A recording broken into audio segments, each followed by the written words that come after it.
Hello, and welcome to the Disciples of Revan. This is the host, Lord Gaius, and I'm Lord Travius. How are you today? I'm quite well. How are you? Good. See, we did that differently this time. Isn't that kind of cool? Not really, but I'll accept it. Good.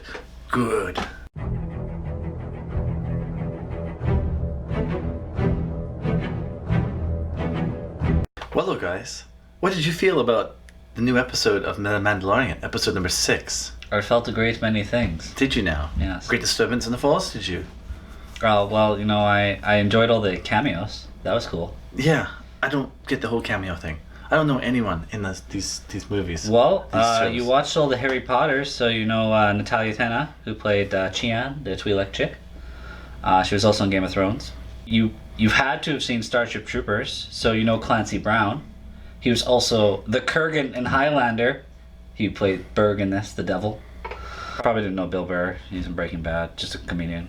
Mark Boone's been in everything. His buddy, his smuggler friend. Recently, I reviewed him in 30 Days of Night. He was cool. Ranzar Malk. That was his name. Republic Soldier, Matt Lanter. Lanter? Yeah. He voiced Anakin in Clone Wars. Yes. And his name was Davon in this. Davon. That's kind of cool. That is very cool. So Another much- harken back to the expanding universe. Yeah. Davon Felth. Quinn, I didn't know who the hell he was. Ismael Crew Cordova. Both of those sound like Star Wars names. X-Wing pilot, you didn't recognize Dave Filoni. Why? Because he wasn't wearing his cowboy hat? Yes. That's ridiculous. Yeah. His name was Trapper Wolf. That is sweet. Chopper Wolf. Looks like they're launching a gunship. Copy. Going in.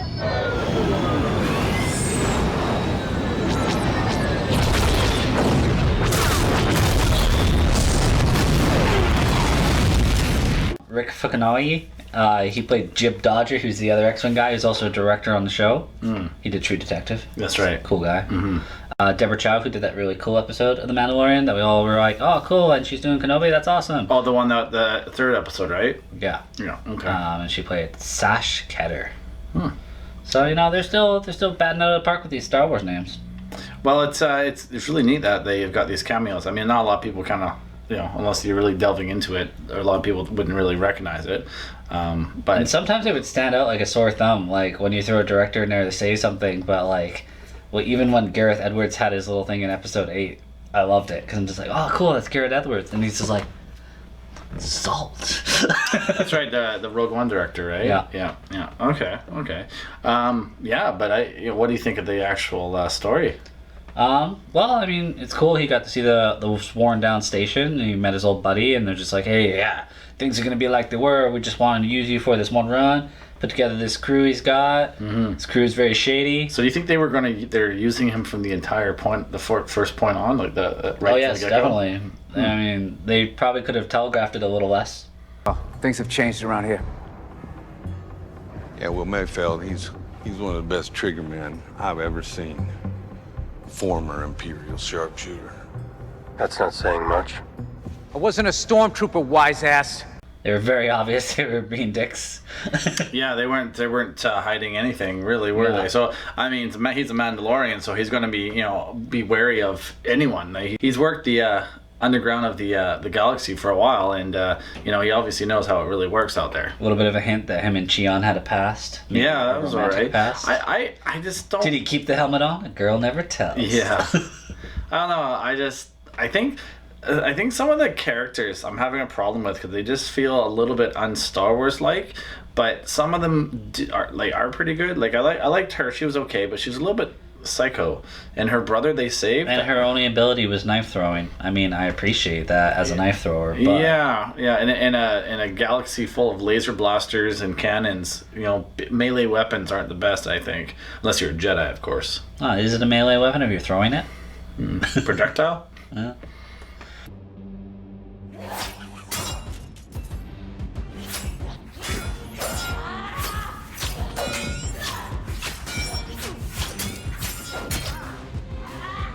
Even the droid Zero, he was okay. Yeah, it was alright. My kids were saying though that he didn't seem very droid-like. He was pretty wasn't like 3PO. He was very mobile. Well, I mean, 3PO is not very droid-like. 3PO is a stuttering fool who just goes on. And then the other one we got in Rogue One, K2SO, is like a comedy one. I like the fact that they didn't copy that. Yeah, he was kind of like a combination between 3PO and K2S, so that's for sure. But yeah, he just seemed very too fluid to be a droid. But I mean, he is an assassin droid, right, or smuggling droid. So Yeah. Despite recent modifications, the ship is still quite a mess. The power lines are leaking, the navigation is intermittent, and the hyperdrive is only operating at 67.3% efficiency.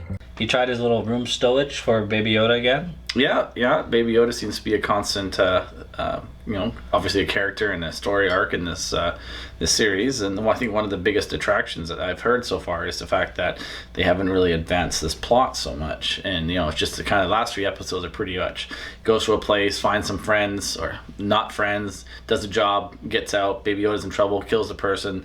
So it's pretty repeated last few episodes. What do you say to that? I say this one had a lot more action. Oh yeah, I mean this was probably the best one. It showed you a since bit the more third one. connections to him. We got a tiny hint of the New Republic. Yeah, the prison ship and that guard and everything like that. That was Yeah. good. But it's funny though that they used all droids in that prison ship, so that you think that they would have some kind of Well, they had the one organics. human. Well, one human on a ship full of droids, right?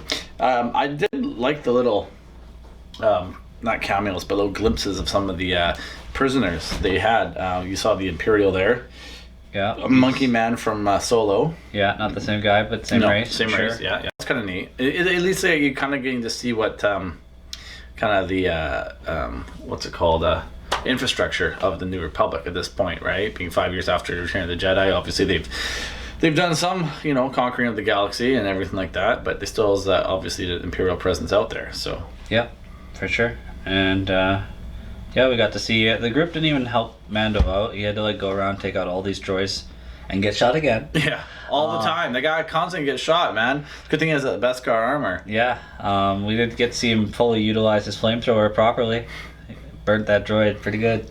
Yeah, he sure did.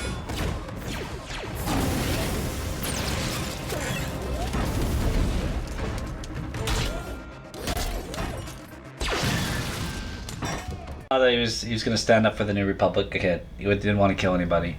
Well, he wasn't standing for the New Republic. He has a code, and Well, it's I said for the kid, New Republic kid. what, Yoda? No, Matt Lantern. Oh, that kid. Yeah. Davon. Well, I mean, that's a code. That's his personal code. It's a Mando code. I mean, you don't kill unless you absolutely have to kill, right? Yeah, you're a warrior. You know what you're doing. You're one of the more powerful warriors, but at the same time, you don't go killing ruthlessly. I mean, there are factions of the Mandalorian,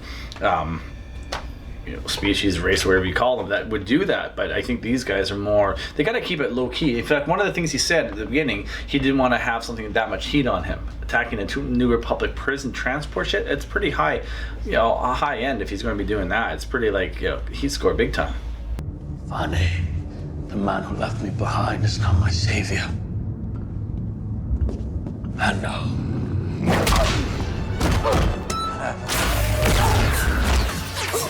They do eventually betray him, kick him into a cell.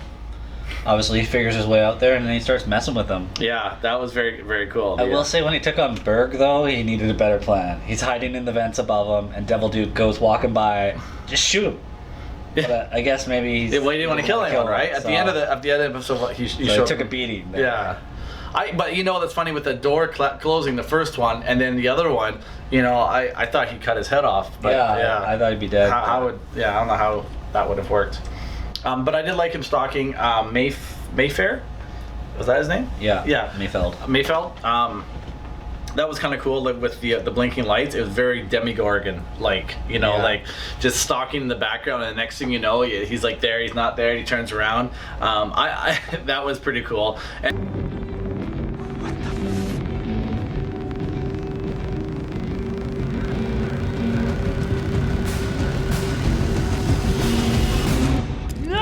And the only other thing I didn't like about Mayfeld was that little gun thing at the back. Little pop-up. Yeah, it reminded me of the guy from Men in Black. Yeah, the two-headed guy. Yeah. But I mean, whatever. It was cool enough. Johnny Knoxville. Oh yeah, Johnny Knoxville. That's right. Yeah, but yeah, I mean that was pretty cool. And then you know they get that prisoner out, which I can't remember his name, but Quinn.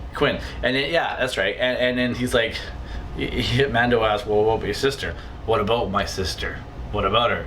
You know, he didn't care either, right? He just wanted to get out. So I like to know the kind of like backstory of like who exactly they were and why they wanted him back. Well, they gave the hint. Quinn's just like, oh, you left me behind last time, so it's hilarious that you're here, and then they leave him behind. So it was full circle for Quinn, because he was left behind last time by Mando. And yeah, I guess they were transporting him, and they saw the opportunity to go rescue him and use him, maybe. You know, yeah. One of the who's the old guy again? Ranzar. One of the reasons he said that the only reason he called Mando or let him land was because of the razor. Or what's it called? Razor Crest. Razor Crest, yeah. Because it was. I like that lore there too. It was. They said it was off the radar of the New Republic and Empire. It's like a Clone War era relic. You know, the Razor Crest. So that's really cool. I like all the little things they're putting in now, like the little canon tidbits and stuff like that. Things from the past. And we talked about the Purge. We talked, you know, there's all these things, and now the Mando's past has the glimpses of the droids, and that's why he doesn't like droids and everything like that, right? But surprised he actually worked with that crew with Zero, you know, being the droid. Yeah, flying a ship too. Yeah, that. But he needs money. He's gotta make his way. Gotta feed his baby.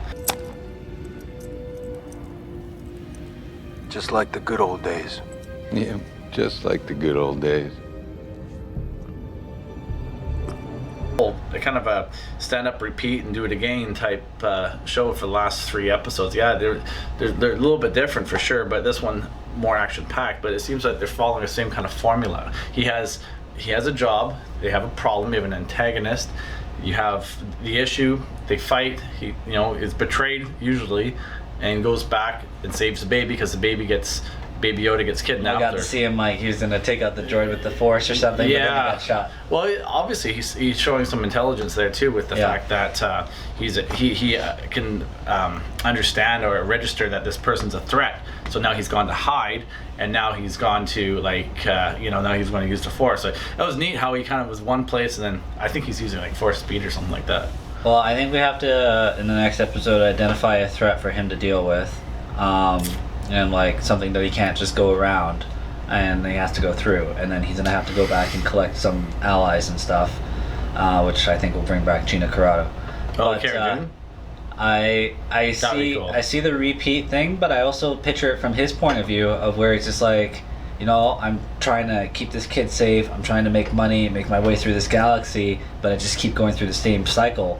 Like, it just gets screwed over. It's the bounty hunter way. And this is like, now I think in the next 2 episodes, you're going to see, because we've been getting the same thing, that it's affecting him and he wants to do something different. Mm-hmm.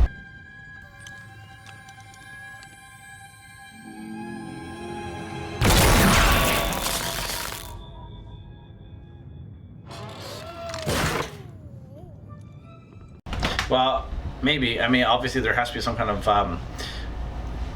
story arc toward the last 2 episodes of the season here, right? We only have 8 episodes, right? So they have to have... Who's to say they're not going to be long episodes?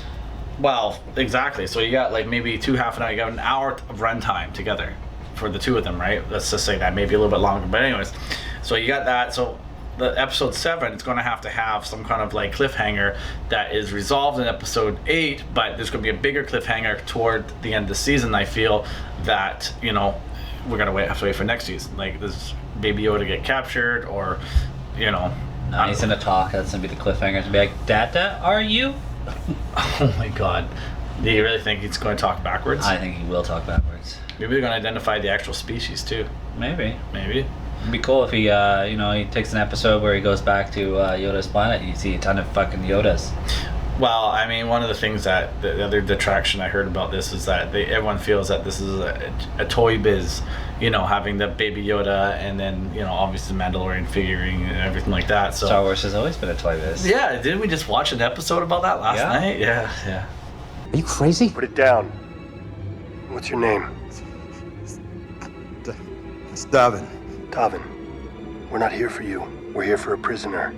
bad that he's constantly getting betrayed. I mean, like, let's face it. Like, well, I mean, Cara Dune Underworld, didn't. my friend. Underworld. Underworld, I guess. You know, that guy in the last episode did it on Tatooine, and then his old friends too. I mean, Cara Dune didn't, but you know.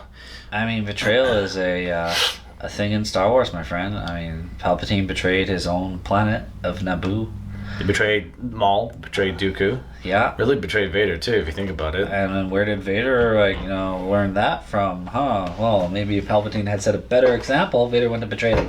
Well, Palpatine's awesome. And then, Lando betrayed Han. I mean, betrayal's a constant theme throughout Star Wars.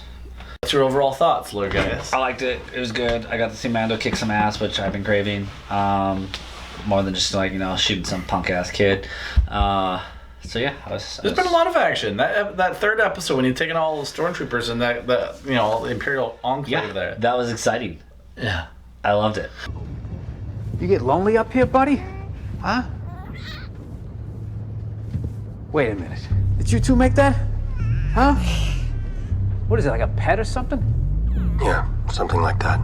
You're not seeing a lot of galaxy expanding. This is very actually original trilogy, where it's kind of focused on the characters. It's very character driven, right? Whereas opposed to the other prequels and everything like that, it's very back and looking back and seeing the whole galaxy as a whole.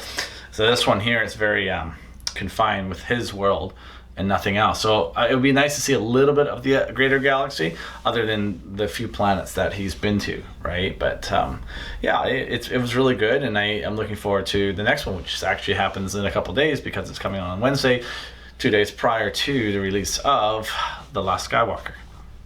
The Rise of Skywalker? No. The Awakening of the Last Skywalker. That's what it was. Sorry. The Awakening of the Last Skywalker. Oh, don't forget, there will be a preview for the movie after that episode. A preview for the movie? Yeah, they're adding another thing on there. Ooh. Another spoiler for you. I can't wait. And then I gotta have one more sleep and become disappointed from Disney again. Even if I really enjoy the movie, I'm still gonna have to do a review where I go, so it really did make sense that episode 7 did this and episode 8 did all of this if this is our finished product. Because even if the movie blows your mind out and just it was awesome, lightsaber fights, characters came back, this and that, but it still didn't make sense in the overall story. I don't think it's going to. I think there'll be some kind of... They're going to do their best to try to connect it back together, but I think episode 8 went just way off tangent of what the actual... I don't know.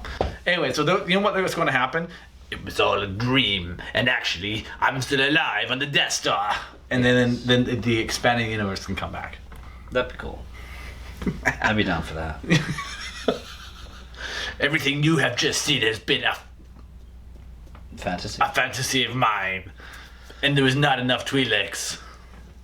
You fantasized about getting blown up and thrown down a shaft by your apprentice? That's weird. I fantasize about Mara Jade, so please bring her back. But the Mandalorian is doing very good too. So if episode 9 sucks, we have the Mandalorian to fall back on. Mandalorian could still be alive. He could show up in episode 9 right at the end and just be like, just shoot him already. He's on a life support system and you're trying to battle with lightsabers. Come on. Watch this. Flamethrowers him and be like, no, he's crispy. That's how Han Solo killed the Emperor in Dark Empire. Yeah? It was Han Solo who killed him. Yeah, I remember that. Yes. So there you go. Something simple and linear instead of some fantastic Jedi saber battle. Tried to get inside the baby. Yeah. Well, as always, thanks for watching, and enjoy the last few episodes of The Mandalorian. I'm sure we'll cover it, and enjoy Rise of Skywalker if you can. We'll try. We'll try. We'll be there opening night with you guys. Don't worry. Peace out, G.